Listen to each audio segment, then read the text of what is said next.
इधर देखो, ठीक है। क्या लिखा है? यूरोप में राष्ट्रवाद, ये आधा पढ़ा चुका है। बोला वीना कांग्रेस की उपलब्धियां, बदलाव। जब वीना कांग्रेस की उपलब्धियां हुआ है ना ऑस्ट्रेलिया में हुए, तो उसमें क्या बदलाव हुए 1815 में। तो बोला कि इटली पर अपना प्रभाव स्थापित करने के लिए मेटरनिक ने उसे कई राज्यों में विभाजित कर दिया। क्या क्या? कि इटली पर अपना प्रभाव डालने के लिए, देखो सबसे अच्छा किसी पर राज करने के लिए क्या, कि उसको तोड़ दो, है ना। वो लोग अगर ज्यादा 4-5 को दोस्त है तो क्या करो, सभी को अलग अलग कर दो, ठीक है, तो सभी पे राज कर सकता है। तो ये मेटरनिक होशियार है, तो इसने क्या किया, इटली को बहुत सारे राज्यों में तोड़ दिया, ठीक है, अलग अलग कर दिया और कमजोर कर दिया। यही है। फिर अगला, सिसिली और नेपाल, क्या नेपलस के प्रदेश बुर्बो वंश के सम्राट फर्डिनेंड को दे दिया। क्या कर दिया? सिसिली और नेपलस के जो प्रदेश थे वो किसको दे दिया?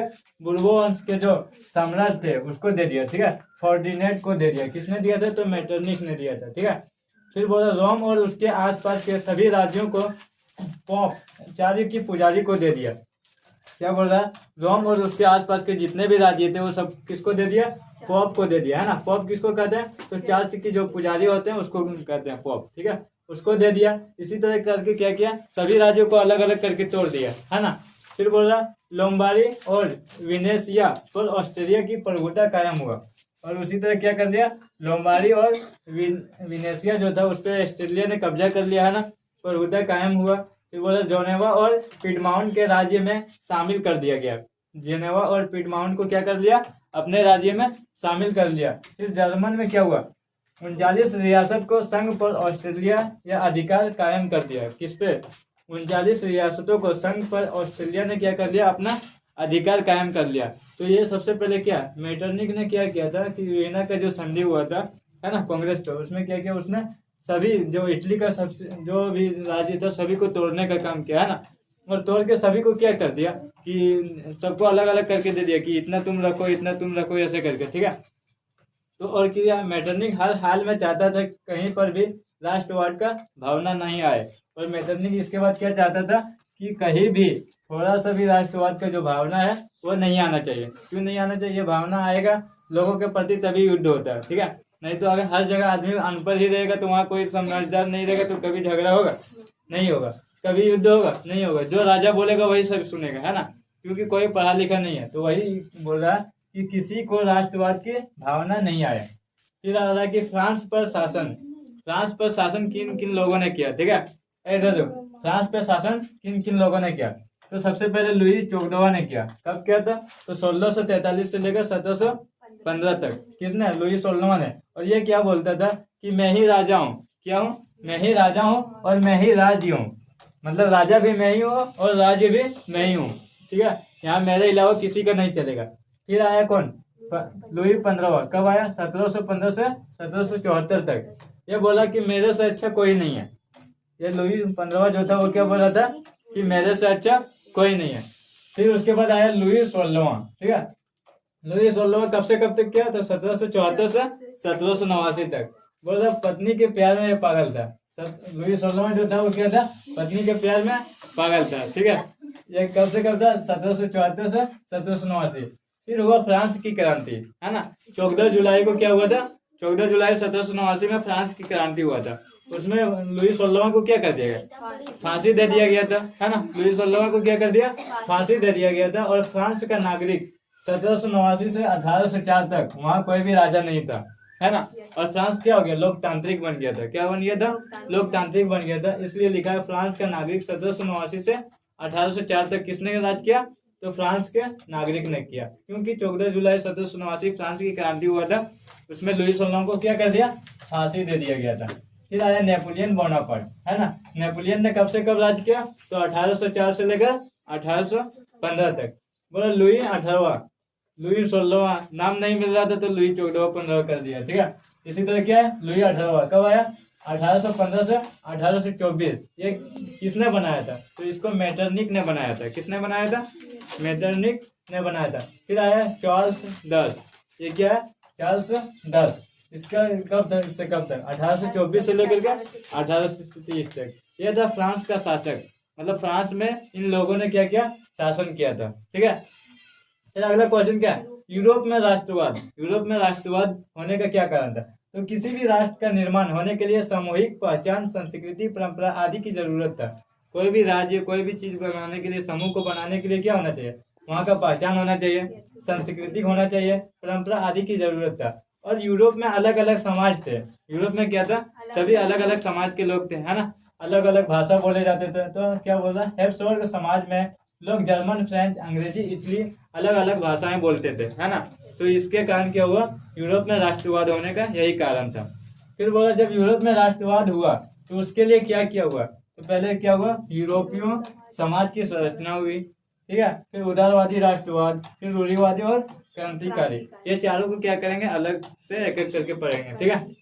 क्या यूरोप में राष्ट्रवाद, ठीक है। बोला यूरोपीय समाज की संरचना 19वीं शताब्दी के बाद पहले दो भागों में बांटा गया था। क्या क्वेश्चन ऐसा आ जाएगा कि यूरोप के समाज की जो संरचना थी वो 19वीं शताब्दी के बाद, है ना, कितने भागों में बांटा गया था? कितने भागों में बांटा गया था? तो दो भागों में बांटा गया था। कौन कौन था वो? उच्च वर्ग और निम्न वर्ग। उच्च वर्ग किसे कहते थे? कुलीन वर्ग, ठीक है। और निम्न वर्ग किसे कहते थे? कृषक वर्ग। देखो कुलीन वर्ग के पास सबसे ज्यादा खेत था, है ना। कुलीन वर्ग के पास सबसे ज्यादा खेत था, लेकिन कृषक वर्ग किसे कहा जा रहा? निम्न वर्ग के पास। अब देखो उच्च वर्ग के लोग कौन थे? उच्च वर्ग में कम जनसंख्या तथा उच्च वर्चस्व जमाने वाले थे। क्या था? कि उसका जनसंख्या जो था वो कम था, है ना। और उच्च वर्चस्व रखने वाले लोग थे जमींदार, यानी ढेर सारे खेतों का मालिक थे। यानी कि वो लोग के पास क्या था? बहुत सारे खेत था, बहुत सारे खेतों का मालिक था, है ना। तो सभी अधिकार दिए जाते थे और उसको क्या था? सभी चीज का अधिकार था, इसलिए उसको किस में रखा गया था? उच्च वर्ग में, ठीक है। तो क्वेश्चन आ जाएगा कितने भागों में बांटा गया था? तो दो वर्गों में, उच्च वर्ग, निम्न वर्ग। उच्च वर्ग को कुलीन वर्ग कहते थे। इसको क्यों उच्च वर्ग में रखा गया था? क्योंकि उसके पास बहुत सारे जमीन था, है ना। ये जमीनों का मालिक था और इसको सारा अधिकार दिया गया था। किसको? उच्च वर्ग को। फिर इसी तरह निम्न वर्ग के लोग कौन थे? कृषक वर्ग थे। निम्न वर्ग की जनसंख्या बहुत ही अधिक था। निम्न वर्ग के लोग की जनसंख्या बहुत ही अधिक था। ये माना हुआ बात है कि अमीर आदमी बहुत कम होता है ना और गरीब ज्यादा होता है। तो वही बड़े लोग बहुत कम थे, उच्च वर्ग में रख दिया। गरीब लोग बहुत ज्यादा था, उसको निम्न वर्ग में रख दिया, ठीक है। निम्न वर्ग यानी जमीनहीन। निम्न वर्ग मतलब जमीनहीन, उसके पास जमीन नहीं था। यानी निम्न वर्ग वाले लोगों के पास जमीन नहीं था। यहाँ तक कि वह लोग अपना घर भी नहीं बनाए थे। निम्न वर्ग के जो लोग थे वो अपना घर भी नहीं बना पाया था। वो क्या करते थे? किराए के जमीन पर रहते थे। कहाँ रहते थे? किराए के जमीन पर रहते थे और किसी भी प्रकार की इनको अधिकार नहीं दिया जाता था, ठीक है। इसको किसी भी प्रकार का अधिकार नहीं दिया जाता था। तो दो को पूछ देगा कि कौन सा था? तो उच्च वर्ग, निम्न वर्ग लिखना दे देगा, दोनों लिख लेंगे आराम से, है ना। फिर अगला क्या आता है? यूरोप समाज और असमान रूप से विभाजित थे। अरे देखो यूरोप जो था वो समाज और असमान रूप से क्या था? विभाजित था। क्यों था? 19वीं शताब्दी के बाद एक नया वर्ग जुड़ा। 19वीं शताब्दी से पहले कितने थे? दो को थे, उच्च वर्ग और निम्न वर्ग। लेकिन 19वीं शताब्दी के बाद क्या हुआ? एक नया वर्ग जुट गया। उस वर्ग का नाम क्या था? मध्य वर्ग। वर्ग में सभी पढ़े लिखे लोग थे। इस वर्ग में कौन से लोग थे? पढ़े लिखे लोग थे, जैसे डॉक्टर आ गया, ये सब, है ना। तो सभी पढ़े लिखे लोग थे और पढ़े लिखे होने के कारण उसने उदारवादी राष्ट्र की मांग की। किसकी मांग की? उदारवादी।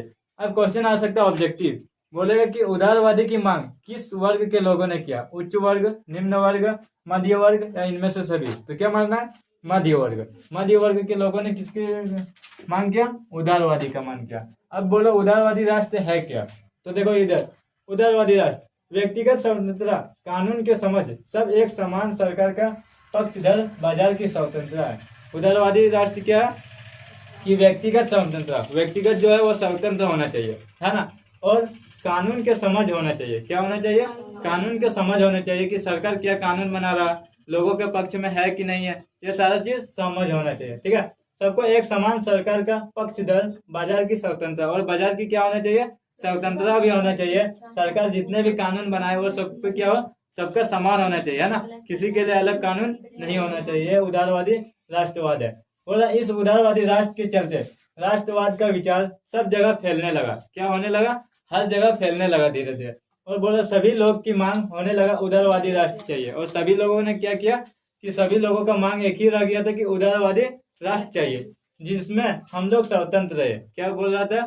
कि उदारवादी राष्ट्र चाहिए, किस लिए? क्योंकि उसमें हम लोग क्या रह सकते हैं? स्वतंत्र रहे, है ना। चाहिए स्वतंत्र है, सबके लिए कानून समान हो, और कानून जो हो वो सबके लिए क्या समान हो, ना ही उच्च वर्ग होना चाहिए, ना ही निम्न वर्ग होना चाहिए, और ना ही मध्य वर्ग होना चाहिए। ठीक है, सरकार सबके लिए नियम और शर्तें समान लगावे। क्या बोल रहा है कि सरकार जो भी नियम बनाए है ना, वो सबके लिए समान होना चाहिए, किसी के लिए अलग नहीं होना चाहिए। फिर बोल रहा है जॉल बेराइन। जॉल बेराइन क्या है? बोला इस संगठन से, जॉल बेराइन क्या एक संगठन था। ठीक है, बोला इस संगठन से जितने भी शुल्क अवरोध था उसे खत्म कर दिया गया। जब जॉर्ज बेराइन बनाया गया तो उसमें क्या गया था कि जितने भी शुल्क अवरोध था है ना, जिस चीज के टैक्स लिया जाता था वो सारा चीज क्या कर दिया गया, खत्म कर दिया गया था। फिर बोला मुद्राओं को संख्या पहले की अपेक्षा कम कर दिया गया। मुद्रा जो था वो क्या था, पहले बहुत ज्यादा था, उसको क्या कर दिया, बहुत कम कर दिया। क्योंकि मुद्रा कम करने के कारण क्या था कि प्रत्येक राज्य, जितने भी राज्य है, जैसे भी हम लोग का भारत में कितना राज्य है, 28 राज्य है ना, तो 28 राज्यों का 28 राज्यों के पास अलग अलग मुद्रा चलता था है ना। तो अलग अलग मुद्रा होने के कारण क्या था, व्यापारी करने में मुश्किल आता है। जैसे कोई गया केरला कमाने, अब उधर का मुद्रा अलग चल रहा है, उधर से आया पैसा लेकर के बहुत कमा के, इधर चलेगा नहीं, फायदा है कुछ नहीं है ना। अब उसको एक्सचेंज करेगा, एक्सचेंज करने में इतना दिक्कत है। तो वही बोल रहा है कि मुद्राओं की संख्या पहले की अपेक्षा कम कर दिया गया। क्यों कर दिया गया? क्योंकि पहले प्रत्येक राज्य में अलग अलग मुद्राएं चलती थी। क्या था कि अलग अलग राज्य में अलग अलग मुद्राएं चलती थी, जिसमें क्या होता था, व्यापारियों को दिक्कत का सामना करना पड़ता था। व्यापारी को क्या करना पड़ता था, दिक्कत का सामना, क्योंकि जाहिर सी बात है व्यापारी एक जगह रह के काम करेगा नहीं, अलग अलग देश अलग अलग राज्य जाता है। तो बोला पैसों को बदलने,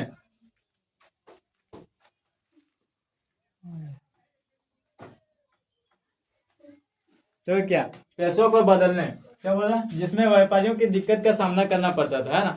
और क्या, पैसों के बदलने में, और हर राज्य में अपना अपना सिक्का हुआ करता था। मैं बोला कि हर राज्य में अपना अपना सिक्का हुआ था, जिसके कारण क्या होता था, पैसों को बदलने में दिक्कत होता था।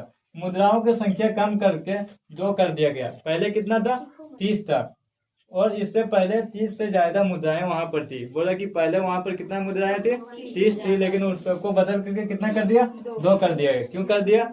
क्योंकि सभी राज्य में अलग अलग मुद्राएं चल रहा था, जिसके कारण व्यापारियों को क्या हो रहा था, बहुत दिक्कत हो रहा था है ना, मुद्रा को बदलने के लिए। समझ में आया?